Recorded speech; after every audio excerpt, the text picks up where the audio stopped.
Salut tout le monde, très urgent et très bonne nouvelle depuis Kidal, Niamey et Ouagadougou, mes chers amis. Aujourd'hui, c'est mercredi 22 novembre 2023. Mes chers amis, la première bonne nouvelle qu'on vous annonce aujourd'hui, avant d'aller de cela, n'oublions pas que cette vidéo est en français. C'est la version française. Donc, tous ceux qui parlent français peuvent écouter cette vidéo. Mes chers amis, la première bonne nouvelle, depuis Kidal, les réseaux téléphoniques qui étaient coupés par les voyous de la SEMA, les bandits armés, viennent d'être rétablis par les autorités maliennes. C'est-à-dire, dorénavant, les habitants de Kidal peuvent téléphoner là où ils veulent. Donc, le réseau téléphonique vient d'être rétabli depuis Kidal. On dit chapeau aux autorités maliennes. Ça, c'est la première bonne nouvelle, mes chers amis. La deuxième bonne nouvelle aujourd'hui qu'on vous annonce, mes chers amis, comment on appelle là, la localité de Djalassagou, après la libération de Massina. C'est-à-dire que la population de Morti ne pouvait plus traverser la rivière ou le fleuve pour aller faire des commerces. Les touristes avaient tout pris en otage. Aujourd'hui, le chemin est libre. Les pirogues traversent d'un côté à un autre. Vraiment, la population de Djolosso vers Massina, vraiment, ils sont tous contents. Et ça, c'est une excellente nouvelle. La deuxième bonne nouvelle, la localité de Djalassagou, 2 bases terroristes viennent d'être détruites par la puissance de feu de l'armée malienne. Mes chers amis, la troisième bonne nouvelle qu'on vous annonce aujourd'hui, le général et conseiller principal le général Yamoussa Kamara vient de dire que l'armée malienne n'est pas en guerre, mais l'armée malienne est en train de faire une opération contre les bandits armés. Nous saluons le courage et le patriotisme du général qui est conseiller spécial du président Assimi. Vraiment, nous le remercions. Voici le général Yamoussa Kamara. C'est lui vraiment qui est en train de... Voilà, le général Yamoussa Kamara, président du Conseil national de la défense, vient de dire ceci. Ce qui se passe au Mali n'est pas une guerre, mais une opération de guerre. Ah, ça c'est le français. Après, on va vous donner beaucoup plus de détails. Mes chers amis, il y a une grande nouvelle. Mais avant de vous annoncer cela, s'il vous plaît, venez vous abonner sur ma chaîne YouTube. Ma chaîne YouTube s'appelle Sekou Tunkara, le politologue. Une fois que vous rentrez, la première chose, c'est de savoir si c'est ma chaîne YouTube. Ma chaîne YouTube, c'est Sekou Tunkara, le politologue. Sur le profil, je porte un képi blanc et un t-shirt blanc. La deuxième étape, c'est l'abonnement. Comment on fait l'abonnement sur YouTube? Une fois que vous cliquez sur le lien, vous savez déjà que c'est ma chaîne YouTube parce que le nom c'est Sekou Tunkara, le politologue. Au côté droit, c'est écrit subscribe ou s'abonner, un peu plus noir. Ça dépend des téléphones. Sur certains téléphones, c'est rouge. Mes chers amis, vous cliquez sur ça, sur le bas, vous êtes abonné. Et la photo de la cloche de notification, vous cliquez sur ça, rien ne va vous échapper. Je vous prie de venir vous abonner sur ma chaîne YouTube. Sur cette chaîne YouTube, on fait des vidéos en français et en bambara, c'est-à-dire en djoula. Donc, mes chers amis, il y a une grande surprise. Les proches et les conseillers, beaucoup de conseillers et beaucoup de proches de Bazoum ont soutenu les bandits armés de Kidal. Allahu Akbar. Vous voyez pourquoi on remercie le général Tiani d'avoir chassé Bazoum au pouvoir. Je vous dis, voici la preuve qui montre que Bazoum est un terroriste. Vous voyez cette photo-là? Vous voyez, tous ces gens-là ont participé, voilà, à la bataille de Kidal. Voilà. Quand il y a eu la guerre là, donc quand l'armée malienne a l'opération de Kidal, donc tous les conseillers de Bazoum qui sont proches des terroristes ont envoyé des hommes. C'est-à-dire que la SEMA, les bandits armés de Kidal, ont reçu des renforts depuis Niamey. Depuis Niamey, on arrive. Depuis Niamey, de la part des proches de Bazoum. Mais le général Tiani a tout mis en œuvre. On dit bravo aux nouvelles autorités du Niger. Mes chers amis, ça c'est une excellente nouvelle. La troisième nouvelle aujourd'hui qu'on vous annonce, mes chers amis, le Mali, entre décembre 2024 et juin 2025, le Mali aura des centrales solaires qui produiront entre 250 à 300 mégawatts d'énergie solaire. Voilà ce que l'ORTM, l'Office à radio-télévision diffusion du Mali, vient d'annoncer cela. Donc on attend, on prie le bon Dieu que les choses marchent. La troisième bonne nouvelle, Guillaume Soro vient d'être réussi par le présent patriote capitaine Ibrahim Traoré, a réussi Guillaume Soro en audience. La quatrième, la plus bonne nouvelle, les opérations aéroterrestres sont en cours dans la zone des 3 frontières. Je vous ai dit que la libération de Kidal est la fin du terrorisme. Depuis la libération de Kidal, les terroristes sont indépendants. Plusieurs bases terroristes sont en train d'être détruites par les forces armées maliennes au Mali, par les forces armées nigériennes au Niger, par les FDS et VDP du Burkina Faso. Tout le monde est en train de les détruire, de les écraser comme les mouches. Et en plus, dans la zone des 3 frontières, les opérations aéroterrestres sont en cours dans la zone des 3 frontières avec les forces armées de l'AES. Mes chers amis, ça chauffe partout. Certains terroristes se cachent sous les grottes. Certains terroristes commencent à déposer les armes. Je vous dis, bientôt la fin du terrorisme. Qu'Allah le Tout-Puissant protège les pays du Sahel contre les ennemis du mal. Donc mes chers amis, et enfin, voilà. Donc voilà les nouvelles qu'on voulait vraiment vous annoncer aujourd'hui. Nous allons partir avec la première bonne nouvelle, mes chers amis. La première nouvelle est une excellente nouvelle. Nous allons partir avec la première nouvelle. Après la libération de Kidal, les autorités maliennes viennent de rétablir les réseaux téléphoniques où les habitants de Kidal peuvent téléphoner là où ils veulent. On dit chapeau aux autorités maliennes. Je vous informe aussi que les services sociaux, c'est-à-dire que la police, la gendarmerie, et les docteurs, les enseignants, tout le monde est déjà à Kidal. Je vous dis, Kidal est plus doux que Bamako aujourd'hui. Kidal est plus armé que Kati aujourd'hui. Chaque jour, des avions font. J'ai causé avec un Kidalois. La personne m'a fait savoir que, mon cher frère politologue, chaque jour, on voit plus de 10 avions. Ça veut dire que, comment on appelle là, 10 avions font des va-et-vient. Et puis des différents avions, pas un seul avion. Quand un avion vient, tous ces avions viennent avec des matériels de guerre ou des personnels qui doivent travailler dans les différents services. Kidal est bien sécurisé aujourd'hui. Et ce qui est pire dans cette affaire, au moment que les autorités maliennes sont en train d'appeler la population civile qui avait fui par crainte des affrontements, les autorités maliennes sont en train de les appeler de retourner au pays. Maintenant, vous voyez, RFI vient de publier un article pour dire qu'il y a des exactions, que la population a peur de retourner, ils ont peur d'être attaqués par les Wagner. Vous voyez? Je vous ai dit que notre ennemi commun, c'est la France. Voilà une preuve. Au moment que nous sommes en train de faire la paix entre nous, la France s'oppose. Parce que la paix entre les Maliens n'arrange pas la France. C'est pour cela, restons unis. Voilà ce que moi j'ai dit à mes frères africains. Donc ça c'est une nouvelle à part. Maintenant, qu'est-ce qui se passe maintenant? RFI parle des exactions. Que si ces gens retournent, qu'ils risquent d'avoir des exactions. Où est leur problème? Où est leur problème? Les Maliens veulent faire la paix entre eux. Voilà maintenant RFI qui met sa bouche dans notre sauce. Il publie, je pense que j'ai la publication ici. Attendez une seconde. Ce que RFI a dit là, j'ai ça ici, je vais vous montrer tout de suite. Pour que vous sachiez que ces gens-là, voilà, et regardez, qu'on crée des exactions, c'est ce que confie à RFI. Des déplacés civils de Kidal actuellement à la frontière algérienne avec leurs familles. Tous ont en tête les nombreuses exactions.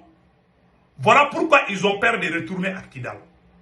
Les soldats maliens et leurs alliés russes sont accusés des exactions pendant leur progression vers Kidal, comme à Ersan depuis début octobre, que 17 civils, ils sont en train de mentir. Ils ne veulent pas que la population retourne pour qu'on dise qu'il y a la paix entre les Maliens. Ils veulent voir les problèmes. Tant qu'il y a problème, et ils vivent. Mais tant que nous vivons, et ils ont problème. Il faut que nous on meure pour qu'ils vivent. Donc mes chers frères et sœurs Touareg qui ont fui la ville de Kidal, je lance un appel à tous mes frères. Je lance un appel à tous mes frères et sœurs Touareg, Peul, et toutes les ethnies qui ont fui la ville de Kidal, je vous prie de retourner. Vous êtes chez vous à Kidal. L'armée malienne est une armée république, est une armée qui est là pour tout, est une armée professionnelle, est une armée qui est composée des Touaregs. L'armée malienne est une armée qui est composée des Peuls, des Dogons, des Maninga, des Mianga, de toutes les ethnies du Mali, des Arabes, tout. La première dame du Mali, elle est métisse, elle a des parents Touaregs et des parents Peuls. La première dame du Mali, la femme du président Assimi. Elle est moitié Touareg et moitié Peul. Tu vois, elle est très claire et très jolie. Le président du CNT, le vice-président du Mali, c'est un Peul. Maliki Diaw est un Peul. Et le vice-président de la DGSE du Mali, il s'appelle colonel Malik Diko. Il est Peul. Il parle très bien Peul. Comment tous ces gens, et il y a des officiers supérieurs du Mali qui sont des Touaregs, qui dirigent des opérations au centre et partout. Comment nous on peut être contre les Touaregs ou les Peuls? C'est faux. Donc mes frères et sœurs qui ont fui la vie de Kidal, s'il vous plaît, revenez, vous êtes chez vous. Kidal est votre pays. Il faut vraiment quitter. Même les maires de Kidal a appelé. Tous ces appels-là dérangent la France. Ils veulent voir toujours les Maliens se casser les dents. Mais mes frères et sœurs, il faut éviter les propagandes des médias français. C'est le conseil que je donne à mes frères et sœurs. Faisons la paix et oublions tout ça là. Donc c'est mon conseil, vraiment. Donc nous lançons un appel à tous nos frères et sœurs qui ont fui de revenir encore. Vous êtes chez vous, Kidal est chez vous. Voilà un conseil que moi je donne. Mes chers amis, nous allons partir après cela. Les proches, les anciens conseillers de Bazoum avaient envoyé des combattants venus du Niger pour aider les bandits armés de Kidal. Mes chers amis, ça c'est incroyable, mais c'est une réalité. Je vais vous montrer tout de suite. Et Bazoum, les anciens conseillers de Bazoum ont envoyé des combattants à Kidal pour aider les bandits armés contre l'armée malienne. Voilà, je vais vous montrer comment on appelle. Je vais lire ça tout de suite. Vous allez voir tout de suite. Vous allez voir que combien de fois le Mali était trahi. Mais avec l'aide du tout-puissant Allah, le Mali est sorti. Voilà les conseillers de Bazoum. Et voilà ce qu'ils ont fait. Je vais lire l'article. Des combattants de Rissa Agboula, l'ancien conseiller du président Bazoum, Mohamed Bazoum, ont participé à la bataille de Kidal. C'est-à-dire que les anciens conseillers... C'est-à-dire que si Bazoum était président, la prise de Kidal allait être très difficile pour l'armée malienne. Voilà ce qu'ils ont dit ici. Ont participé aux côtés des groupes armés Touareg. C'est là contre les forces armées maliennes qui sont parvenues, malgré ses soutiens, venus du Niger, à reprendre la ville emblématique du nord du Mali. Il y a environ un mois, une cinquantaine d'hommes bien armés, mobilisés de Niger à Kidal par Rissa Agboula, l'ancien conseiller du président Bazoum en exil en France. Depuis la France, il a commandé des hommes d'aller à Kidal pour combattre l'armée malienne. Voilà. Donc, malgré cela, la moitié de ces hommes est venue du Niger et la localité natale de l'ancien rebelle Touareg près d'Arlit. Il s'agit essentiellement des parents du leader du mouvement armé créé au lendemain du coup d'État. Il a créé un mouvement et puis il a envoyé ses hommes à Kidal. Ils ont tous été opération et repos éternel. Mes chers amis, on dit bravo à l'armée malienne. Et en plus de cela, mes chers amis, après la prise de Kidal, plusieurs localités aux mains des terroristes ont été récupérées avec succès par l'armée malienne. Je vous ai dit, dans la localité de Massina, Djolosso, cette localité était sous blocus pendant plus de 6 mois.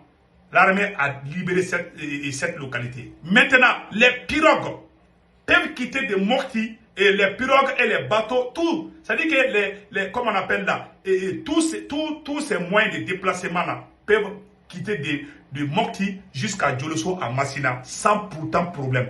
Tous les terroristes là ont été neutralisés par la puissance de feu de l'armée malienne. Donc vraiment, la question des fleuves et des rivières là est devenue un débat très important au Mali. Donc mes chers amis, voilà ce qui vient de se passer. Donc vraiment, nous remercions nos autorités pour ce travail remarquable.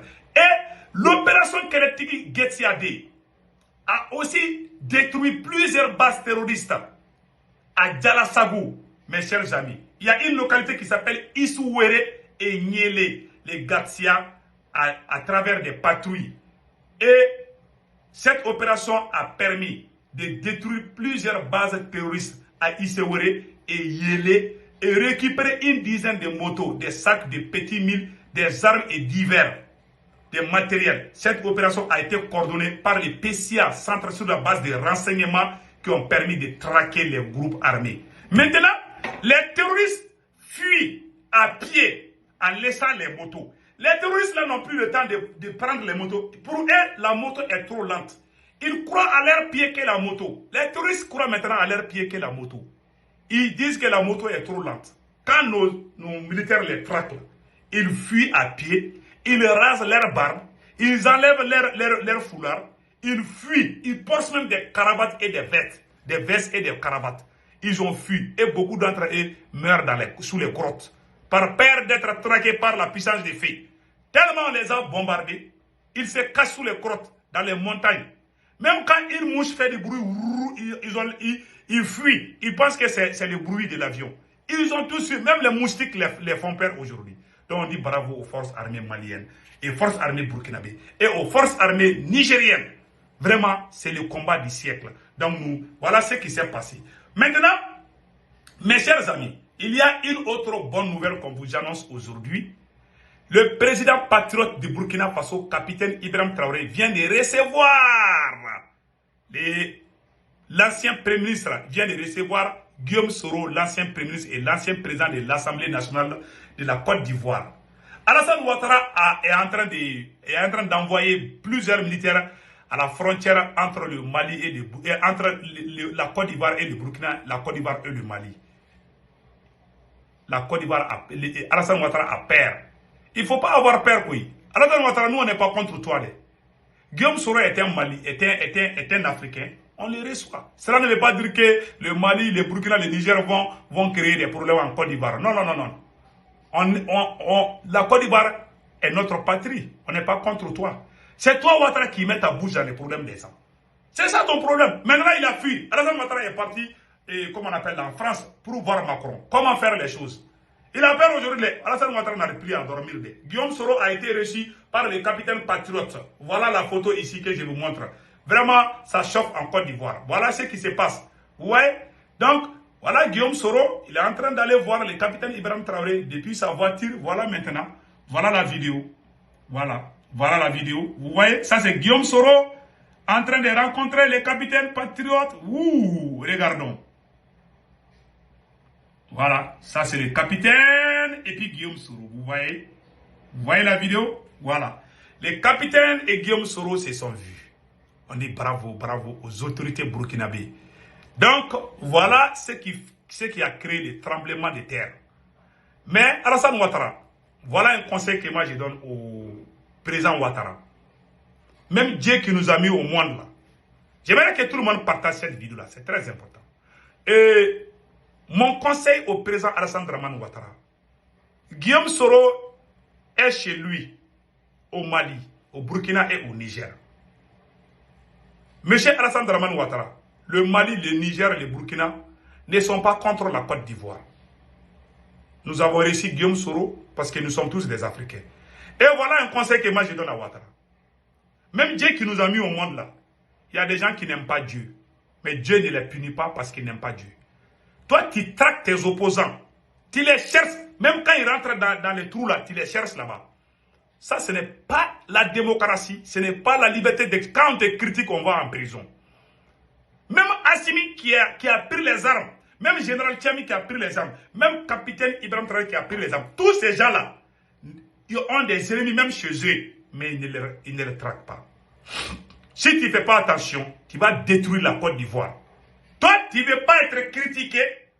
Toi, tu es parfait. On ne doit pas te critiquer. Quand on te critique, on est l'ennemi de la Côte d'Ivoire. Tu traques tes opposants partout. Certains sont morts, on dit que c'est à cause de toi. Si tu ne fais pas attention, les jours que toi, tu vas perdre ce pouvoir-là. Même ton chat et ton chien ne vont plus rester en Côte d'Ivoire. Les gens vont se venger. Dans l'histoire, depuis que je suis né, je n'ai jamais vu Il y a eu des plus grands dictateurs dans ce monde. Je n'ai jamais vu un président qui traque autant ses opposants plus que toi, Ouattara. Les gens qui te critiquent, il faut les chercher. Il faut chercher à les évacuer. Même dans ta maison, tu penses que même tous tes enfants t'aiment. Toi, tu ne veux pas qu'on te critique. Tu ne veux pas qu'on dise que Ouattara a fait ça, c'est pas bon. Quand on fait ça, ça c'est un crime. Si les choses sont normales, c'est que toi tu es plus dictateur qu'Assimi. À Ouattara, tu es plus dictateur qu'Assimi. Tu dis que tu es démocrate. Tu n'es pas démocrate parce que tu es allergique aux critiques. Quand on te critique, tu réagis vite. Il y a eu des plus grands dictateurs de ce monde-là. Ils n'ont pas fait ça. Toi, tu traques tes opposants partout. Je n'ai jamais vu ça depuis que je suis né. Wallahi, je n'ai jamais vu un leader qui traque autant ses opposants. Certains sont morts. Il y a ton nom qui circule dedans. Je ne sais pas. C'est Dieu qui connaît la vérité. Mais Alassane Ouattara, ce que tu fais, ce n'est pas la démocratie. Il y a la liberté d'expression. La démocratie existe au Mali aujourd'hui plus qu'en Côte d'Ivoire. La démocratie existe au Burkina Faso plus qu'en Côte d'Ivoire. La démocratie existe au Niger plus qu'en Côte d'Ivoire. Il y a des gens au Mali qui sortent pour critiquer Assimi. Ce qu'on dit à Assimi là-bas, si on te dit en Côte d'Ivoire, toi tu leur casses les dents. Donc ce que toi tu fais, c'est la pure dictature. Mais ça va se retourner contre toi. Hein. Ce que tu fais, c'est pas bien. Même Dieu qui nous a mis au monde là, c'est pas tout le monde qui aime Dieu. Est-ce que Dieu nous a punis parce que telle personne ne m'aime pas? Il y a des gens qui insultent même Dieu. Toi, on doit rien te... Toi, tu es parfait, on doit rien te dire. Quand on te dit des choses seulement, il faut qu'on ferme notre bouche. Où est la démocratie? Il faut dire que tu es empereur de la Côte d'Ivoire. Ça, ce n'est pas la démocratie, Ouattara. On ne peut rien te dire. Quand on te critique, on va en prison. Ça veut dire quoi?